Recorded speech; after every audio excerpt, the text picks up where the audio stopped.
Je donne la parole de ce fait à Éric Pliez, maire du 20e arrondissement. Merci, monsieur le maire. Je veux d'abord saluer la famille de Roland Castro qui est effectivement avec nous en tribune. Je prends la parole aujourd'hui pour vous proposer que le terre-plein central de la rue de Noisy-le-Sec, en plein cœur du quartier des Portes du 20e, et plus précisément entre la porte de Bagnolet et la porte des Lilas, porte le nom de Roland Castro. Architecte émérite, il naît en 1940 dans une famille modeste d'origine juive espagnole qui avait fui Paris pendant l'Exode.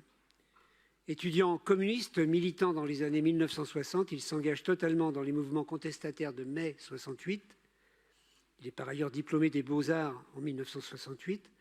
Et il fonde à ce moment le mouvement maoïste Vive la Révolution. Il dirigera aussi le journal Tout, dont la direction est confiée à Jean-Paul Sartre.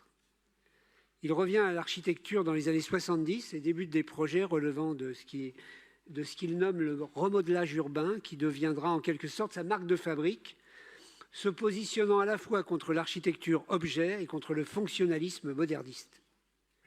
Pour Roland Castro, l'architecture et l'urbanisme ont des rôles centraux dans l'établissement d'une société saine. Il s'oppose à l'apartheid urbain, que sont pour lui les grands ensembles construits après-guerre dans les villes de banlieue, mais revendique plutôt que les constructions urbaines soient pensées pour favoriser les liens sociaux. En 1974, il se fait remarquer avec le concours pour l'aménagement de l'ancienne prison de la Petite Roquette à Paris. En 1983 vient la consécration lorsque la Bourse du Travail à Saint-Denis est inaugurée. Il a toute sa vie mêlé étroitement son génie architectural et ses engagements politiques. En 2007, d'ailleurs, il envisage de devenir candidat aux élections présidentielles avec son mouvement pour une utopie concrète.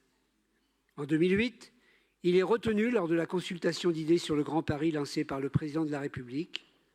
En 2011, il est nommé par le ministre de la Ville au comité d'évaluation et de suivi de l'Agence nationale pour la rénovation urbaine.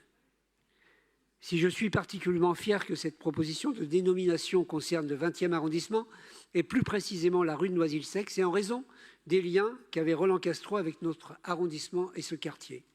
Son atelier était situé dans le 20e arrondissement, au 32 boulevard de Ménilmontant, et c'est avec cet atelier qu'il a réalisé la médiathèque Marguerite Duras et l'hôtel Mama Shelter, deux bâtiments mitoyens dans la rue de Bagnolet. Comme de nombreux grands hommes et grandes femmes, Roland Castro repose dans le 20e arrondissement, au cimetière du Père-Lachaise. J'espère que cette délibération recueillera l'unanimité de notre Conseil. Merci.